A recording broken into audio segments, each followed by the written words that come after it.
Inilah yang dikatakan menteri yang berharga dan menteri yang sangat-sangat mahal jika dibeli memang tidak dapat dibayar.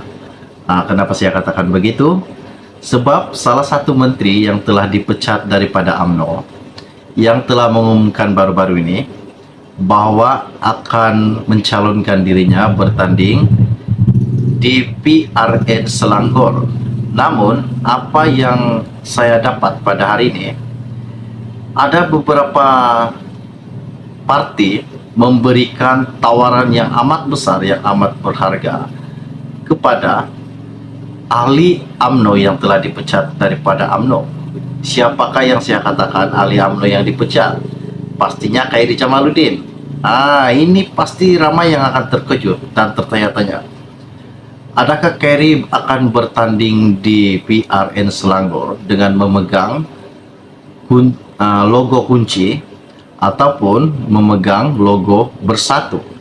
Dan hari ini tawaran yang KJ dapat sangat-sangat besar, di mana jika KJ menerima tawaran ini untuk bertanding di Negeri Sembilan, KJ akan dibagi satu jawatan yang amat besar, yaitu Menteri Besar Negeri Sembilan. Ini sangat mengejutkan buat seluruh rakyat Malaysia, buat rakyat Negeri Sembilan dan Selangor. Mana satu yang KJ akan sertaikan jika KJ bertanding di PRN yang tidak lama lagi akan diadakan ini? Oke, baiklah, sebelum saya meneruskan isu yang tergempar pada hari ini, mohon kiranya pertimbangkan, tolong tekan butang subscribe dan sharekan video ini. Isu ini sangat-sangat menggemparkan. Saya dapat lebih kurang 30 menit yang lepas. Ianya berkata, walaupun belum mengadakan pertemuan dan perbincangan rasmi dengan bekas pemimpin UMNO yang dipecat, Khairi Jamaluddin, Perikatan Nasional PN Negeri Sembilan sedia menawarkan kerusi Menteri Besar kepadanya jika bertanding di negeri itu pada pilihan raya negeri PRN yang akan datang ini. Pengurusi PN negeri, Datuk Edin Shazli Syed, berkata, soal Menteri Besar adalah persoalan kecil kerana paling penting adalah memastikan kemenangan kepada Bersatu dan PN. Menurutnya, Bersatu Negeri Sembilan sedia menawarkan jawatan Menteri Besar kepada bekas ahli Parlimen Rembau itu sekiranya beliau mahu bertanding PRN di negeri itu di bawah tiket PN. Katanya, jika KJ sertai Bersatu dan bertanding di Negeri Sembilan, kita tiada masalah untuk tawarkan dia kerusi Menteri Besar. Katanya, menjelaskan isu Menteri Besar adalah persoalan kecil kerana apa yang penting PN mahu memastikan kemenangan mereka di Negeri Sembilan. Semestinya siapa sahaja yang dirasakan ada nilai dan difikirkan sesuai oleh Presiden, jadi ia boleh jadi Menteri Besar. Itu kita serahkan pada pucuk pimpinan, katanya pada hari ini. Beliau turut mengakui sekiranya bekas Ketua Menteri Pemuda UMNO itu menyertai Bersatu akan dapat memberi nilai tambah kepada parti kerana semua pihak sedia maklum kekuatan yang ada pada Khairi sebagai seorang pemimpin besar. Bagaimanapun, beliau menjelaskan sehingga kini PN atau Bersatu Negeri masih belum mengadakan sebarang pertemuan rasmi dengan Khairi Jamaluddin.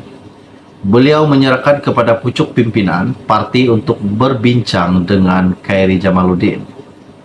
Sebelum ini juga media telah melaporkan bahwa Khairi menyatakan berminat untuk bertanding dalam PRN Selangor dan mendakwa beberapa tawaran telah dibuat kepadanya dan telah diberikan kepada Khairi Jamaluddin, termasuklah jawatan Menteri Besar sekiranya Khairi Jamaluddin berjaya memenangi di PRN Selangor.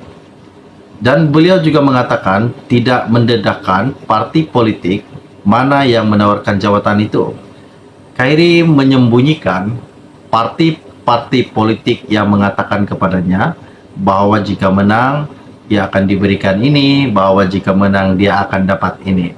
Kairi tidak mengatakan siapa parti tersebut, dan Kairi tidak mengatakan juga bahwa jika ia bertanding apakah logo yang akan dipegangnya.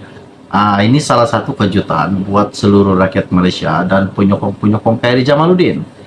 Jika memang sah Kairi mengikuti parti PN, Kairi akan bertanding di Negeri Sembilan. Dan jika Kairi mengikuti Parti Bersatu, ia akan bertanding di Selangor.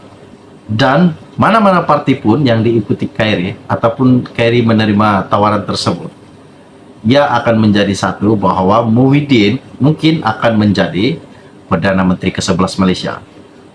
Jika PN menang besar PRN nanti.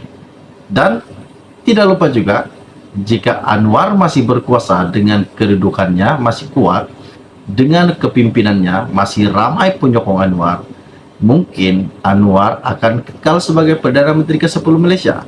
Dan jangan berani cabar Anwar. Jika satu perkataan kita tersalah cakap ataupun ada menteri yang berani menentang Anwar Ibrahim, bakal menderitalah menteri tersebut. Inilah yang Anwar akan lakukan jika ia diganggu. Katanya orang, jangan sangka air yang tenang tidak ada buaya. Buaya di dalam air, bukan yang buaya di darat. Oke, baiklah. Setakat itu info ringkas dari saya untuk Anda semua pada hari ini. Kita akan berjumpa lagi. Salam jumpa dan salam kenal. Bye-bye. Dan beliau juga mengatakan tidak mendedahkan parti politik mana yang menawarkan jawatan itu. Kairi menyembunyikan parti-parti politik yang mengatakan kepadanya bahwa jika menang dia akan diberikan ini, bahwa jika menang dia akan dapat ini. Kairi tidak mengatakan siapa parti tersebut, dan Kairi tidak mengatakan juga bahwa jika ia bertanding apakah logo yang akan dipegangnya. Ini salah satu kejutan buat seluruh rakyat Malaysia dan penyokong-penyokong Kairi Jamaluddin. Jika memang sah Kairi mengikuti parti PN, Kairi akan bertanding di Negeri Sembilan. Dan jika Kairi mengikuti Parti Bersatu, ia akan bertanding di Selangor. Dan mana-mana parti pun yang diikuti Kairi ataupun Kairi menerima tawaran tersebut, ia akan menjadi satu bahwa Muhyiddin mungkin akan menjadi Perdana Menteri ke-11 Malaysia. Jika PN menang besar PRN nanti. Dan tidak lupa juga, jika Anwar masih berkuasa dengan kedudukannya masih kuat, dengan kepimimpinannya masih ramai penyokong Anwar, mungkin Anwar akan kekal sebagai Perdana Menteri ke-10 Malaysia. Dan jangan berani cabar Anwar. Jika satu perkataan kita tersalah cakap ataupun ada menteri yang berani menentang Anwar Ibrahim, bakal menderitalah menteri tersebut. Inilah yang Anwar akan lakukan jika ia diganggu. Katanya orang, jangan sangka air yang tenang tidak ada buaya. Buaya di dalam air, bukan yang buaya di darat. Oke, baiklah. Setakat itu info ringkas dari saya untuk Anda semua pada hari ini. Kita akan berjumpa lagi. Salam jumpa dan salam kenal. Bye-bye.